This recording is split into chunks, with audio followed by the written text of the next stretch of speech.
Bonjour à tous, Paracha Vaïgash, une paracha très intéressante, la paracha qui nous parle de la rencontre de notre cher frère Yosef, finalement avec ses frères. Et aujourd'hui, on va voir un sujet passionnant, un sujet intéressant par rapport à la vision de la Torah. Est-ce que la Torah, elle est plutôt pour l'idée socialiste ou capitaliste? Ce qu'on va apprendre ensemble aujourd'hui, c'est savoir comment Yosef il a eu cette vision de vouloir mettre de l'argent de côté pour pouvoir... pour les années en difficulté. À la place d'avoir toute l'abondance pendant les années en abondance, il a eu cette vision de vouloir mettre de côté. Qu'est-ce que ça veut dire en général le communiste? Le communisme en général c'est attaché avec bureaucratie, avec parfois jusqu'à détruire la richesse de l'autre. Et quand on veut parler de la richesse des riches, on veut parler du fait que la richesse elle est gérée par le gouvernement, par le pouvoir. Et donc, c'est pour ça qu'aujourd'hui, le monde essaie de changer et partir plutôt vers le capitalisme. Qu'est-ce que ça veut dire capitalisme? Ça veut dire que la richesse appartient à l'individu, au privé, et le gouvernement, il gère la manière comment les choses se passent. Et là, la question qui est demandée, comment Yosef, il a eu cette vision des choses? Comment il a fait ce qu'il a fait en étant le ministre des Finances de la puissance numéro 1 dans le monde à l'époque, pendant qu'il y avait la famine, la grande famine qui a pris l'Égypte. Et la Torah, elle commence à nous donner le plus grand détail comment Yosef, il a fait en sorte de gérer l'économie pendant les temps les plus difficiles. D'abord, on voit, la Torah nous raconte que Yosef, il a demandé aux habitants de lui donner de l'argent pour le manger qu'ils allaient manger. Ouais. Quand ils ont fini leur argent, il a décidé de nationaliser petit à petit toutes les affaires qui appartenaient au public, jusqu'à ce que tous les biens ont appartenu à Pharaon. Ça, c'est ce qu'on a dans le premier paragraphe. Il n'y avait pas de pain dans toute la terre. Yosef a ramassé tout l'argent qu'il y avait en Mitzrayim, en Égypte. Yosef, il a fait rentrer l'argent dans le bureau de Pharaon. Il n'y avait plus d'argent. Donc, ils sont venus, ils ont demandé à Yosef en lui disant Havalanu lechem, donne-nous du pain. Mais Yosef, il a dit vous voulez du pain? Donnez-moi vos troupeaux. Il y avait Yoet Miknem, ils ont emmené leurs troupeaux avec les chevaux, le petit bétail, le grand bétail. Et ils sont venus le voir la deuxième année. Et ils lui ont dit, Tama Kesef, ou Miknab, et même maintenant on a fini l'argent et le troupeau. Pourquoi on va mourir? Yosef et Kol Admad Mitzrayim, il a pris à ce moment-là, il a pris à ce moment-là ce qu'on appelle la terre d'Égypte pour Pharaon, parce que chacun, ils ont vendu leur champ. Arrête ce Pharaon, et la Torah te dit qu'à ce moment-là, la terre, elle a appartenu à qui? À Pharaon. Ok. La question qui est demandée, pourquoi la Torah nous raconte une telle histoire alors que c'est quelque chose de vieux? Ça n'a rien à voir avec nous aujourd'hui. Et le Babanel vient et te pose la question, la 8e question qu'il demande sur la paracha de cette semaine. La Maniska Torah, pourquoi la Torah te mentionne toute cette histoire par rapport à l'Égypte? Qu'est-ce que tu veux nous apprendre avec ça aujourd'hui? Qu'est-ce qu'on en a à faire aujourd'hui? Aujourd'hui, on n'est pas en Égypte, on n'a pas la famine. Pourquoi la Torah te raconte toute cette histoire dans tous ses détails? Surtout, quel enseignement la Torah veut te faire passer? Et pourquoi Yosef, il a essayé de nationaliser, de prendre pour lui toute la richesse qu'il y avait en Égypte? Et ça, c'est une question que le Tzemar Tzedek te demande à la Torah. Et pour ça, il faudrait comprendre quelle est la vision juive de comment gérer les finances. Est-ce qu'on est socialiste ou plutôt capitaliste? Et on va après comprendre comment c'est par rapport à chassidique, la vision chassidique des choses. D'où vient cette soif ou cette passion de vouloir courir derrière l'argent? Qu'est-ce qui nous pousse derrière l'argent? Et comment faire en sorte de pouvoir surmonter les différentes envies? Des fois, il y a quelqu'un qui va dire, j'ai aujourd'hui 1 million, il faut que j'ai 2 millions, il faut que j'ai 3 millions. Est-ce que c'est bien ou est-ce que c'est mal? D'abord, regardons ensemble l'histoire de Yosef en tant que ministre des Finances, qu'on a commencé déjà la semaine dernière. Ce n'était pas seulement qu'il savait comment gérer les finances d'Égypte pendant la famine, mais beaucoup avant la famine. Avant même que le peuple tombe en famine, la terre tombe en famine. Il a réussi à emmagasiner, à faire des granges, des dépôts de biens pour pouvoir nourrir effectivement le peuple une fois qu'il y aura la famine. Alors qu'en règle générale, la nature humaine, c'est de vouloir profiter du moment, profiter de l'instant et se soucier pour plus tard, après. Yosef a choisi différemment. Yosef, il a agi comme les Chachamim nous disent, Ezeu Chacham Aroet Analad. C'est qui quelqu'un d'intelligent? Celui qui voit l'avenir. Et depuis le départ, il savait que si maintenant il y a une grande abondance, c'est parce qu'on va pouvoir plus tard pouvoir sauver l'Égypte de la famine. Et à ce moment-là, l'Égypte va devenir le pays qui va pouvoir sauver le monde entier. La stratégie de Yosef était très simple. Pendant toutes les bonnes années, il a ramassé tout le manger qu'il y avait en Égypte. Et il a divisé ce manger, il a partagé ce manger en fonction de ce que chacun il a besoin. Et donc, il a donné des portions à chacun. Et avec ça, il a eu assez de manger qui lui est resté pour les années de famine. Le Ramban Nachmanim nous dit Personne n'est venu lui donner à manger, lui donner ce qu'il avait gagné de sa bonne volonté. Puisque quelle personne normale va venir donner ce qu'il a gagné aujourd'hui parce qu'il y aura peut-être une famine plus tard. Rambam Nachmani nous dit que ou c'est Yosef qui leur a forcé, il les a forcés à vendre ce qu'ils avaient pour le pays, ou bien qu'il a acheté leurs biens pas cher, en fonction de la cote qu'il y avait pendant les années d'abondance, et après ça, il leur a revendu ces biens-là pendant les jours de famine. Regarde ce que Rambam nous dit, Pasuk 48, qui bête cet accord il a tout mis sous ses mains, et il a donné à chacun en fonction de ce qu'ils ont besoin, pour pas qu'ils le dépensent trop. Et après ça, il a montré combien chacun avait besoin de manger, si c'était du pain, si c'était du manger, si c'était des figues, si c'était des raisins secs.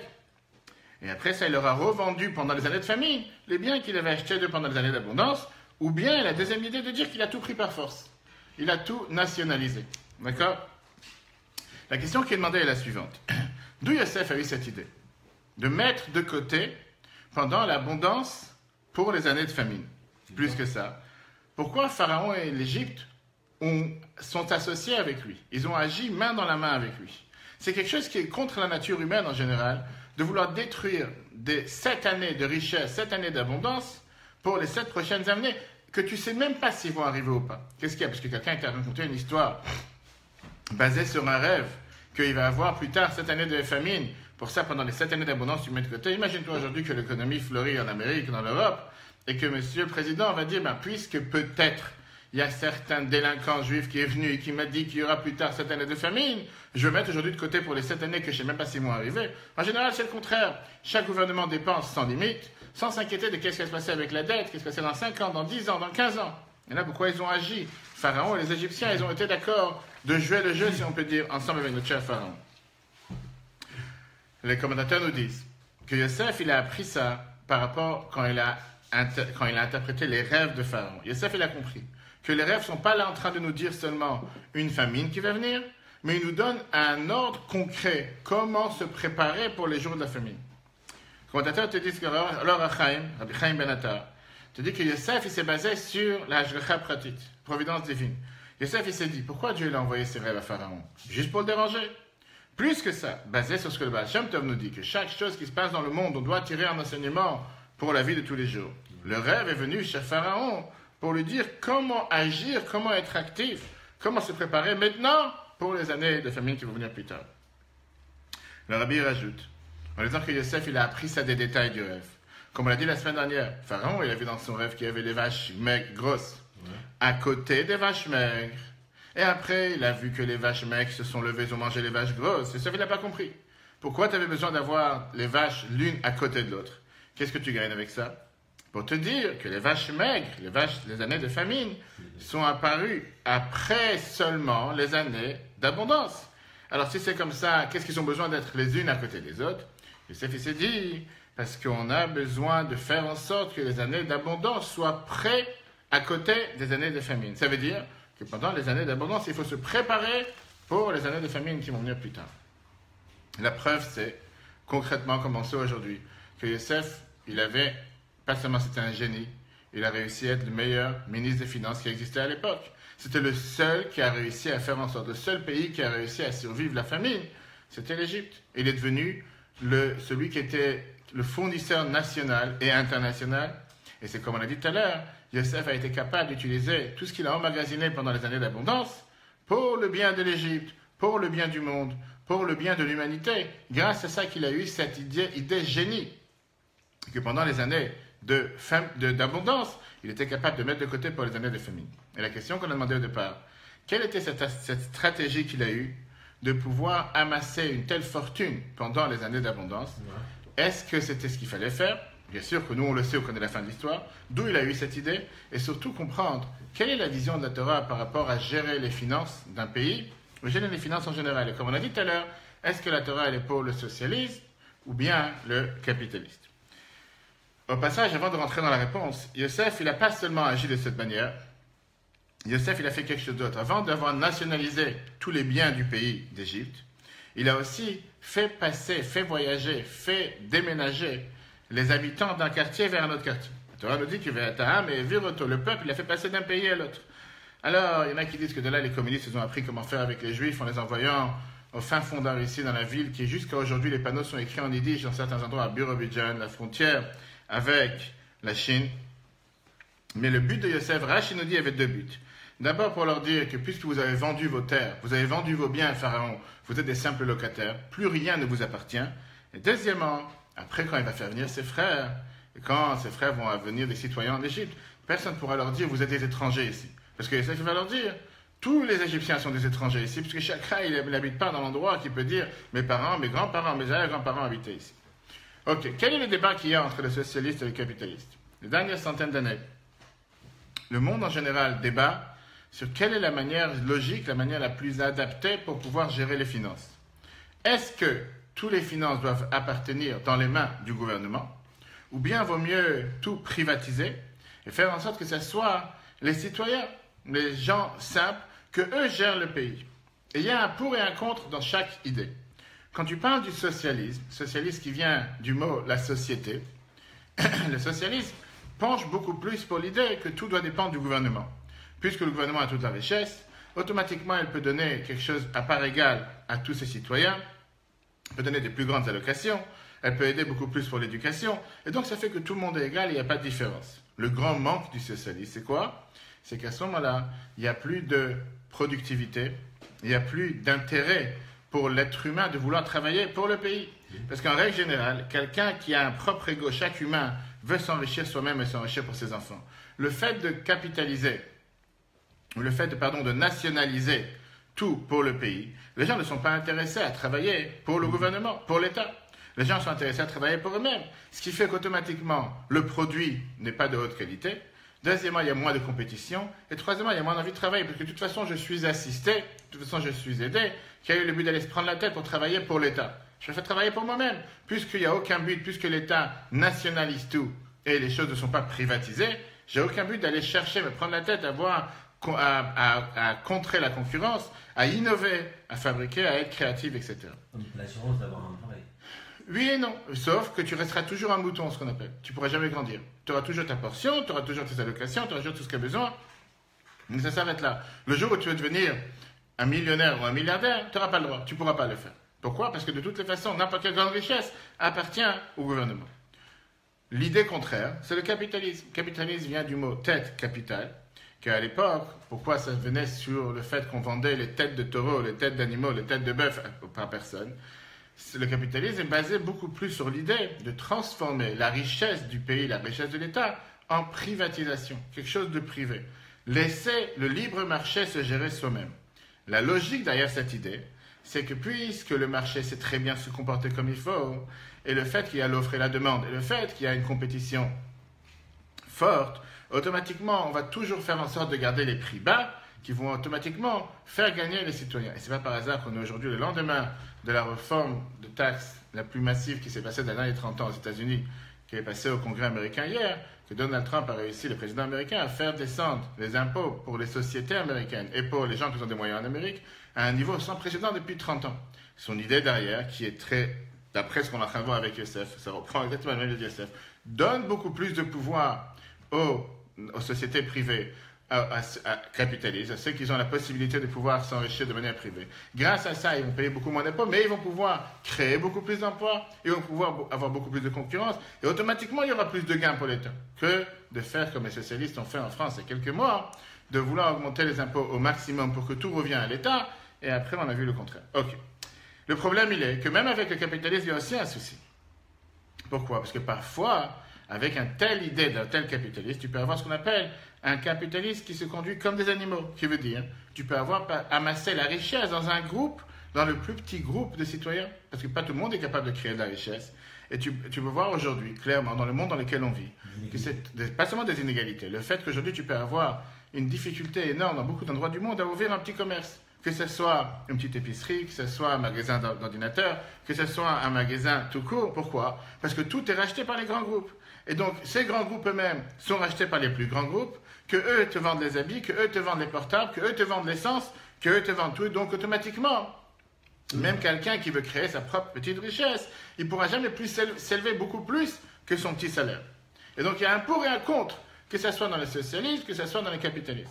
Quelle est la vision de la Torah dans la chose? Est-ce que la Torah, elle tient qu'il faut beaucoup plus elle préfère le gain ou elle préfère ce qu'on appelle que chacun puisse grandir et puisse avancer, même s'il n'y aura pas un gain général. Est-ce que la Torah, elle veut qu'il y ait un libre gain, que chacun peut gagner combien il veut, sans différence, ou bien qu'il y ait une égalité pour tous? Et la question qui est demandée, où la Torah, elle a parlé sur ces sujets qui sont de l'économie de nos temps modernes, dans nos jours, qui s'est officiellement développée seulement les dernières centaines d'années. Regardons d'abord ce que nos sages nous ont dit dans le Maxime de nos pères. Chiffre 3, Avot, chapitre 5, Mishnah 10, 15 différentes manières comment quelqu'un peut se comporter. Et la Mishnah, elle te dit, celui qui dit, ce qui est à toi est à moi, ce qui est à toi est à moi, ce qui est à moi est à toi, et ce qui est à toi est à moi, Amaharetz, la traduction littéraire, pour rentrer dans les détails, c'est un ignorant. Là, la Mishnah, elle te décrit exactement qu'est-ce que ça veut dire le communisme. Tout est à part égale. Ma richesse est ta richesse est ma richesse. Mais qu'est-ce que la Torah décrit? Qu'est-ce que la Torah pense par rapport à ça? Alors, si on veut rentrer la différence entre le communisme et le socialisme, on peut dire que le communisme, c'est une version radicale du socialisme. Parce que, d'après la vision du socialisme, c'est quoi? C'est que les sources de tout ce qui sont le gaz, le pétrole, toutes ces sources de vitalité importantes sont dans les mains du pays, alors que le communiste décide que ce n'est pas seulement ces grandes choses sont dans les mains du pays, mais il décide que tout appartient dans les mains de l'État et que les citoyens doivent vivre par la caisse de l'État. Ça, c'est le communisme. Regardons maintenant la Mishnah, comment elle est expliquée. Le Barthénora te dit, commentateur de la Mishnah, qu'est-ce que ça veut dire Amaharetz? Dans ce cas-là, ça ne veut pas dire un ignorant. C'est quelque chose de positif. Shenene ou Mehane Beshave qui profite et qui fait profiter à part égale. Et ça, c'est la manière comment on peut vivre sur Terre. Tout le monde à part égale. Ça, c'est le Barthénora. Quand on te dit ce qui est à moi est à toi, ce qui est à toi est à moi. Les autres pensent que non. On parle ici d'un vrai ignorant. Pourquoi? Parce qu'on oublie la base sur laquelle l'humain est créé, sur l'égoïsme. Et là, il n'y a pas d'ego, puisque le mien est le tien, et le tien est le mien. Et c'est ce que le Béravot te dit. Quelqu'un qui dit de faire une telle chose, que ce qui est à moi est à toi, soi-disant au nom de l'égalité pour tous, il ne connaît pas comment le monde fonctionne. Parce que le fait que je ne peux pas avoir, amasser, acquérir quelque chose qui m'appartiendra grâce aux fruits de mon effort, automatiquement, je n'ai plus envie de travailler. Parce que quelqu'un, par nature, il va être totalement paresseux. Et l'envie de vouloir créer, l'envie de vouloir travailler, ça va s'annuler du fait que de toutes les façons, ça ne reviendra pas à moi à la fin, ça reviendra à l'État. Et d'ailleurs, c'est ce qu'on voit aujourd'hui avec certaines personnes qui disent, puisque de toute façon je touche au chômage, et puisque de toute façon je suis assisté, et parfois je peux gagner beaucoup plus que mes propres efforts, quel est le but de faire des efforts? Si de toutes les façons, je gagne beaucoup moins, et même ce que je gagne, on m'enlève tant, alors au moins, autant ne pas travailler, et automatiquement, c'est exactement ce que le Béravot explique, que parfois ça peut créer chez certaines personnes pas le découragement, oui, d'être découragé de ne pas vouloir travailler, de rien vouloir créer, parce que de toutes les façons, à quoi ça sert, puisque tout revient aux mains de l'État. Vient la Torah, et la Torah te dit que je ne vois pas de défaut dans ça. La Torah te dit qu'il n'y a rien de mal le fait que quelqu'un travaille avec son propre ego. Au contraire, la Torah te dit que ça, c'est ce qui fait la force maîtresse pour pouvoir créer et vivre sur terre. La Torah te dit c'est ça ce qui te pousse à vouloir te lever le matin et agir. La Torah d'ailleurs te dit la fameuse phrase le olam yilmad adam b'makom shelibo chafetz. Le Rabbi répétait ça des centaines de fois à des parents qui demandaient où mettre leurs enfants, dans quelle école, dans quelle yeshiva aller. Le Rabbi ramenait à chaque fois ce que nos sages nous disent, que c'est important d'apprendre dans l'endroit où ton cœur désire. Qu'est-ce que ça veut dire? La Torah, elle fait énormément attention à tes pulsions, à tes propres envies. Et au contraire, tu dois chercher qu'est-ce qui est le mieux pour toi. Tu ne veux pas te forcer à faire un travail que tu n'as pas envie de faire. Tu ne veux pas te forcer à chercher quelque chose qui n'est pas le tien. Alors encore une fois, tu vas le faire parce que tu n'as pas le choix. Mais est-ce que tu es heureux dans ce que tu fais? Si tu n'es pas heureux dans ce que tu fais, tu vas mal le faire. Pas seulement tu vas mal le faire, c'est que tu ne vas pas être productif. Tu ne vas pas pouvoir avoir de créativité. Tu vas te dire, je cherche à recevoir mon salaire. Je viens le matin pour mettre ma carte dans la machine, pour montrer que je suis rentré à 9h, je suis reparti à 5h, merci, au revoir. J'ai fait ce que je devais faire et laisse-moi tranquille. Mais est-ce que tu peux être productif? Est-ce que tu peux être créatif? Et au final, le point principal, c'est quoi? Est-ce que tu vas créer de la richesse? Est-ce que grâce à ça, le pays va aller mieux? Pas forcément. Regarde ici, une merveilleuse lettre que le Rabbi il écrit. C'est une grande discussion. On n'a pas fini. Une merveilleuse lettre que le Rabbi il écrit que comment la vie humaine, un être humain par définition est sociétable. Un être humain ne peut pas s'enfermer dans une cage. Un être humain ne peut pas s'enfermer et vivre tout seul. Ça n'existe pas. Un animal peut-être. Un animal peut vivre dans la jungle, peut vivre dans une forêt tout seul. Et d'accord avec ça, tu as des animaux qui sont obligés de vivre en troupeau. Mais un être humain, regarde, le Rabbi te dit que n'importe quel être humain doit vivre dans une société dans laquelle on donne la possibilité à chaque être humain de pouvoir exprimer sa particularité et ne pas se soumettre à la volonté de tous. À partir du moment que tu considères un être humain comme un animal ou comme un mouton, regarde le texte, prenons le texte du Rabbi, c'est la page 264, volume 23 dans les Grottes Kodesh du Rabbi. Un betivo enomit boded. Un homme, naturellement, ne peut pas être totalement isolé. Vous me rappelez, il cherche à vivre en société. Ashabezratam, que grâce à leur aide, l'aide de la société, yuchal et agir l'ishlemut, pour arriver à la perfection. Omnam, c'est vrai que Chaya Agvutsa vivre en société, et Namatara Kishelatma, c'est pas un but en soi.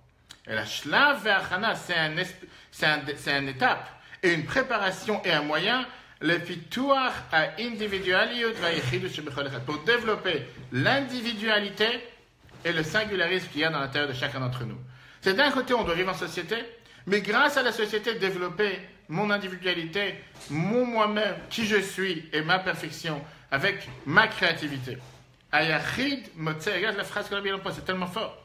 Ayachid, un individu, Motse Sipuk, il va trouver une satisfaction, Ushlemut, une perfection, que Chef Charlo, la ville et des poètes, quand il peut exprimer, Dafka, particulièrement, est un Shetach individuali, le domaine individuel, Shebo ou Mitztayen, dans lequel il va être beaucoup mieux, Mechaverav, que ses amis, ou suivateurs et sa société, qui a le Zour à être mieux, ça c'est son essence. Si on te met l'humain comme un objet, ou comme un simple nombre, vous êtes tous des chiffres, automatiquement je ne sens pas quelle est ma particularité. Qu'est-ce que j'apporte à la société? Quel est le gain que je crée ici? Et tu parles au niveau matériel? On parle bien sûr au niveau matériel. On parle au niveau matériel. Tu ne peux pas dire à quelqu'un, vous allez tous être dentistes, travailler dans la même boîte. Chaque dentiste essaye d'exceller et d'être meilleur dans son domaine. Alors c'est vrai qu'il y a 10 dentistes dans le quartier, mais chacun va essayer de montrer quelle est ma particularité. Pourquoi je veux que les gens viennent me voir à moi et qu'ils n'aillent pas voir mon voisin? Pourquoi je veux moi montrer en quoi moi je suis mieux que les autres? Et chacun, un restaurant c'est la même chose, tu auras 10 restaurants sushi dans le quartier. Chacun va essayer de montrer c'est quoi ma particularité. Mais si tu demandes, faites tous la même chose, personne n'aura de faire différent. Automatiquement, on est tous comme des animaux. À ce moment-là, il n'y a plus aucune volonté de faire quoi que ce soit. Parce que de toutes les façons, je ne pourrai jamais gagner plus. C'est qui travaille à l'usine. C'est la même chose. Encore une fois, mais chacun, il a ici son... C'est faux. Justement, ce qu'on a dit tout à l'heure, un des problèmes qu'on a avec cette idée du capitalisme, c'est qu'aujourd'hui, tu as les grands groupes qui achètent les petits groupes. Et au final, pas forcément chacun ressent qu'est-ce qu'il fait dans cette boîte. Mais justement, quelqu'un, il a le devoir de chercher dans le domaine dans lequel il se trouve. Qu'est-ce qu'il apporte à la boîte? Et c'est une raison pourquoi tu as beaucoup de grandes boîtes qui reversent les dividendes et qui reversent les actions aux actionnaires. Contrairement à ce que certains se comportent avec d'une manière plutôt communiste. C'est-à-dire que comme un certain groupe en Israël, ces jours-ci, c'est au courant de ce qui se passe avec Teva, que tu as le dirigeant allemand de la boîte qui a décidé de licencier des milliers d'employés en disant, et pourtant c'est une boîte qui marche, en disant j'ai décidé qu'on veut faire des gains par rapport à ce qui se passe dans le monde. Et quand tu entends ce que les employés disent, au final, toute la richesse de Teva elle a été créée grâce à Israël, grâce aux innovations israéliennes, etc. Comment tu peux aujourd'hui fermer les plus grandes fabriques qui existent à Yerushalayim, etc. Un grand débat entre ce chef de groupe qui est allemand et ses employés israéliens qui te disent, mais on a apporté, pas seulement qu'on a apporté quelque chose, donc on a fait tourner les machines.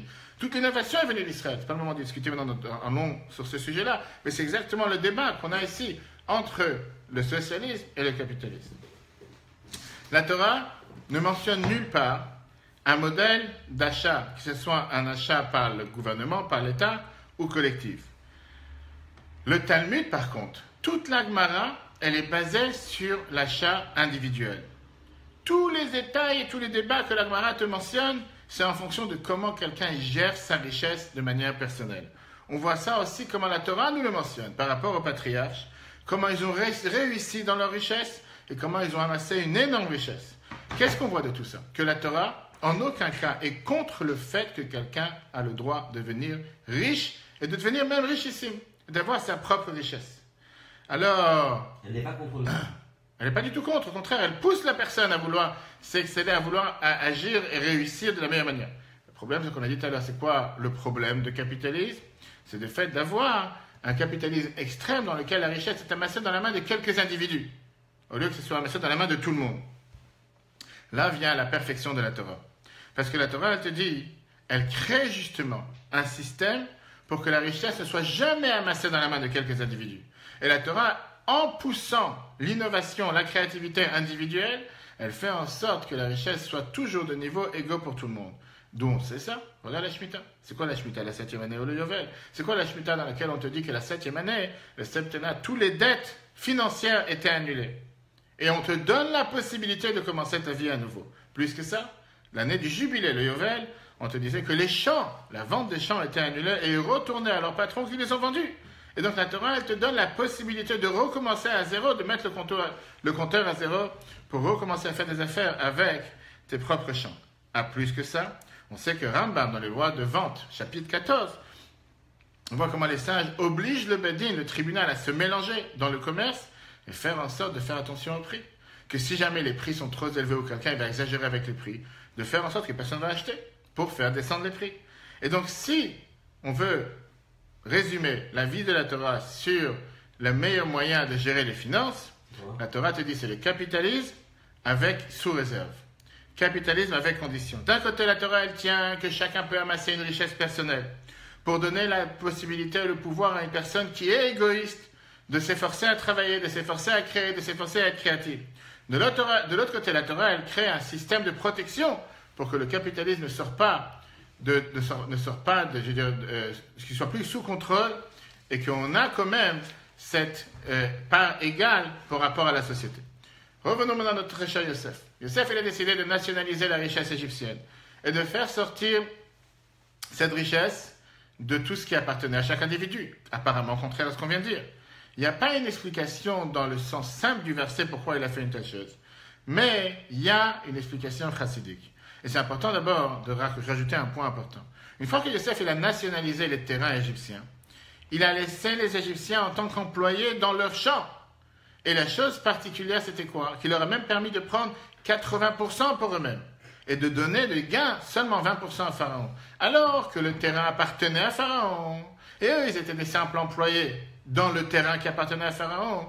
Yosef, il a agi, si on peut dire, avec un socialisme léger. Parce que Yosef comprenait que pour que quelqu'un veuille travailler, il faut lui donner la possibilité de pouvoir travailler. Et il faut que la personne puisse se sentir qu'il travaille pour soi-même. Si jamais il aurait demandé aux Égyptiens, je prends votre terrain, vous êtes des employés, et tout ce que vous gagnez appartient à Pharaon, personne ne serait parti travailler. Regarde ce que le fromage Bereshit. Il te dit, Vayom Yosef el Ha'am dans le verset 23-24. Yosef, dans le chiffre 4, il a dit, voilà, j'ai acheté vos terres pour Pharaon, vous allez avoir les semences, les graines pour pouvoir planter la terre, et vous allez donner 1/5 à Pharaon, et les 4 autres seront pour vous. Ramban vient et te dit, Nachmanide, ça aurait dû être le contraire, que le roi et le patron du terrain auraient dû prendre les 80% et donner 20% aux employés. Mais moi, je vais faire une bonté particulière avec vous, que vous allez prendre les 80% qui auraient dû me revenir, et Pharaon va prendre les 20% qui appartiennent à l'employé. Pourquoi? Comme ça, vous allez pouvoir sentir que vous créez quelque chose, vous êtes créatif, vous innovez, vous fabriquez pour vous-même, pas pour l'État. Et automatiquement, vous allez vouloir travailler. Et c'est ce qui s'est passé. Ok, maintenant comprendre. Il nous laisse à comprendre. C'est le verset qui te dit, la paracha, tout court. Maintenant, il nous reste à comprendre quelle est cette soif de nationalisation que Yosef a voulu. Et quel était le but derrière mettre tout cet argent de côté. Comme j'ai dit tout à l'heure, on a ici une explication chassidique, une explication d'après la chassidoute, puisqu'il n'y a pas une explication dans le sens simple du verset. Une des grandes envies que l'humain a, si ce n'est pas la plus grande envie, c'est l'argent. D'avoir encore plus de richesse, un plus grand cabinet, une plus grande société, une plus grande entreprise, une plus grande maison.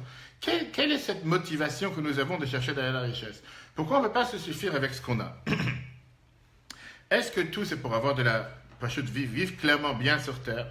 Tu as des fois des gens qui vivent déjà très très bien et néanmoins ils continuent à chercher l'argent comme s'ils n'ont pas suffisant avec ce qu'ils ont, comme s'ils n'ont absolument rien. Pour avoir du pouvoir, tu as des gens qui sont des plus grands milliardaires sur Terre, qui ont tout le pouvoir, et néanmoins, ils continuent à se battre pour ouvrir encore une entreprise, acheter encore un territoire, acheter encore une société, acheter encore un centre commercial, ou construire encore des tours, comme s'ils n'ont jamais rien eu jusqu'à présent. Et donc la question qui est demandée, quelle est cette motivation? D'où ça vient? La Kabbalah et la Chassidoute regardent ça de manière suivante. L'envie pour l'argent n'est pas seulement de l'âme animale, ça vient de l'âme divine.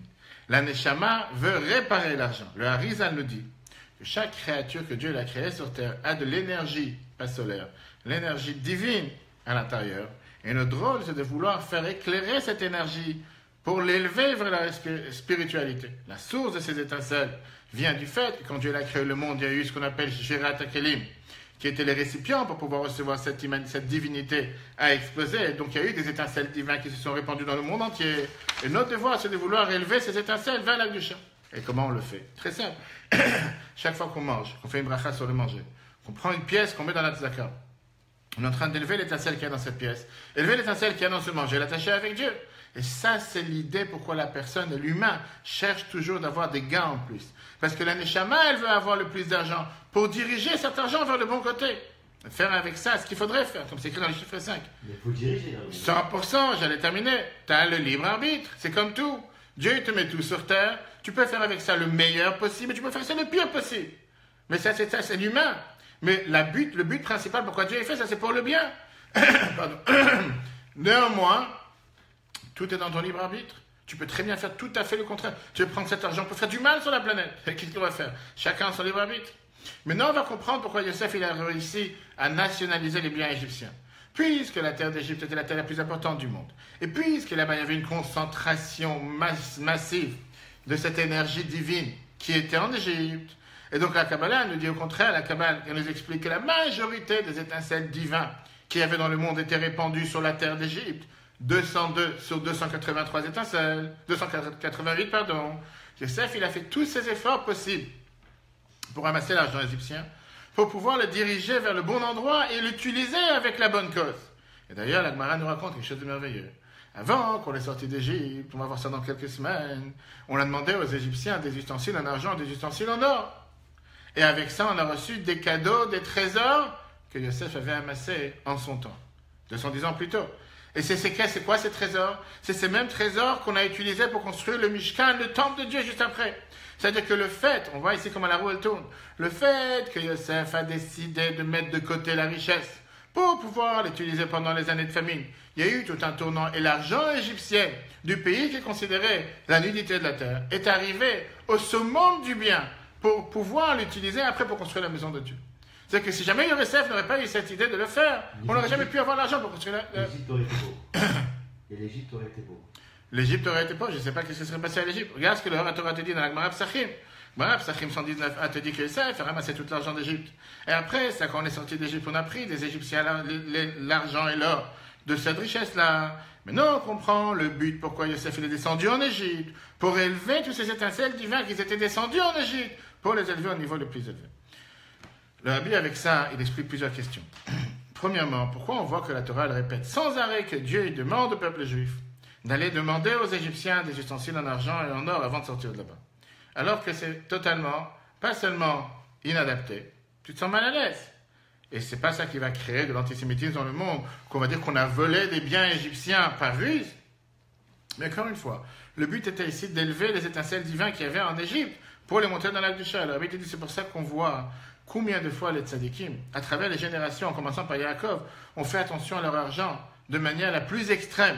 L'histoire de Yaakov, on a vu il y a 2 semaines dans Vayishlach, qu'il est parti traverser le fleuve de Yabok en plein milieu de la nuit pour aller sauver les petites fioles qu'il avait oubliées. Et avec ça, il s'est mis en danger, jusqu'à ce qu'il a rencontré cette fameuse personne pendant la nuit, qui s'est battue avec lui, qui lui a dit, ça s'appellera plus Yaakov, ça s'appellera Israël. Seulement les tzadikim de toutes les générations ont compris que la richesse est quelque chose de saint. Et le fait que Dieu nous l'a donné, c'est pour un but particulier. Donc Yaakov n'était pas prêt d'abandonner des petites fioles qu'il a oubliées pour les laisser à l'abandon s'il y avait des étincelles divines à élever et les ramener à leur source. Quelle conclusion on a de tout ça? Tout d'abord, la Torah elle est pour le fait qu'un juif doit tout faire ce qui est possible pour gagner et gagner le maximum possible. Deuxièmement, faire attention d'utiliser l'argent à bon escient comme la Torah elle attend de toi. Et le Rabbi te montre ça d'une halakha, une loi qu'il y a dans le Rambam, que le Rambam te dit que même si on n'a pas le droit de prêter à un juif avec intérêt, il y a une mitzvah de prêter à un non-juif avec intérêt. Et la question, elle est demandée, qu'est-ce que ça veut dire, pourquoi une mitzvah? La question est la suivante. Prêter, faire du commerce avec intérêt, c'est tout à fait légitime. Un homme, une personne, elle a le droit de gagner avec son propre argent. Néanmoins, la Torah, elle dit qu'on doit avoir une certaine solidarité entre frères, dans le peuple juif, et par rapport au peuple juif, on ne peut pas prêter avec intérêt. Mais ça, c'est par rapport à notre propre frère. Mais par rapport aux nations du monde, au contraire, il y a une mitzvah de prêter avec intérêt. Pourquoi? Parce qu'un juif, il doit essayer de gagner le maximum avec tout ce qu'il peut faire pour gagner. Pourquoi? Parce que grâce à ça, il va élever cet argent et il va l'amener au but idéal pour lequel Dieu l'a envoyé sur terre. Terminons avec une merveilleuse histoire. Dans l'année 1957, le rabbi est parti visiter, c'était 3 seules visites que le rabbi est sorti de Brooklyn pour aller à 1 heure de route, visiter les centres Reagan Israël qui venaient d'ouvrir. Le rabbi a fait là-bas à Fabringen, une réunion chassidique, pas mal de points intéressants, de choses intéressantes. Le rabbi il arrive au Gan Israël, et comme d'habitude, il y a la cantine, le kiosque, n'importe quelle cantine que tu as, où les enfants ils peuvent acheter des canettes, des biscuits, des gâteaux, etc. Et sur la cantine, il y avait un grand panneau qui est écrit la chose suivante. L'argent est la source de tous les péchés. Laisse ton argent ici. C'est pour motiver les enfants à acheter à la cantine. L'argent est la source de tous les péchés, laisse-la ici. Pour te motiver à acheter. Le rabbi regarde ce panneau. Le rabbi dit c'est pas juste. L'argent n'est pas la source de tous les péchés. Tout dépend qu'est-ce que tu en fais avec. Dieu te donne une richesse. À toi de savoir comment l'exploiter et l'utiliser de la meilleure manière. Voilà, chers amis, comment Yosef a agi. Et comme ça, Yosef nous a appris comment nous devons agir. Que Dieu fasse que tout le peuple juif soit béni avec une énorme richesse matérielle. Et grâce à ça, comme le rabbi l'écrit dans la Yom Yom, que le matériel d'un juif, c'est le spirituel de Dieu. Par ça que Dieu nous donne du matériel, on le transforme en spirituel. Avec ça, on fait des mitzvot. Avec ça, on fait tout ce que Dieu nous en fait. La tzaka en abondance. Comme on a vu la fameuse vidéo quand un juif est passé voir le rabbi en disant « Je donne déjà 20% de mon maaser. Est-ce que je dois continuer ?» Le rabbi dit « Bien sûr, continue. » Et enseigne aussi à tes amis. Comme quelqu'un m'a demandé cette semaine « Mais j'ai fait exactement mon calcul, 10%. » Sois pas juste avec Dieu. Dépasse. Et quand tu seras large avec Dieu, Dieu sera large avec toi. Chers amis, le cours sera plus tard sur l'application eTorah sur Google Play. Très bientôt sur Apple. Ça c'est minimum. Mais comme on ne veut pas que Dieu agisse avec nous minimum, on veut que Dieu agisse avec nous maximum, pour ça on donne le maximum. Très bonne journée à tous. Magnifique enseignement de la paracha. Partagez le cours. Et si Dieu veut, à la semaine prochaine.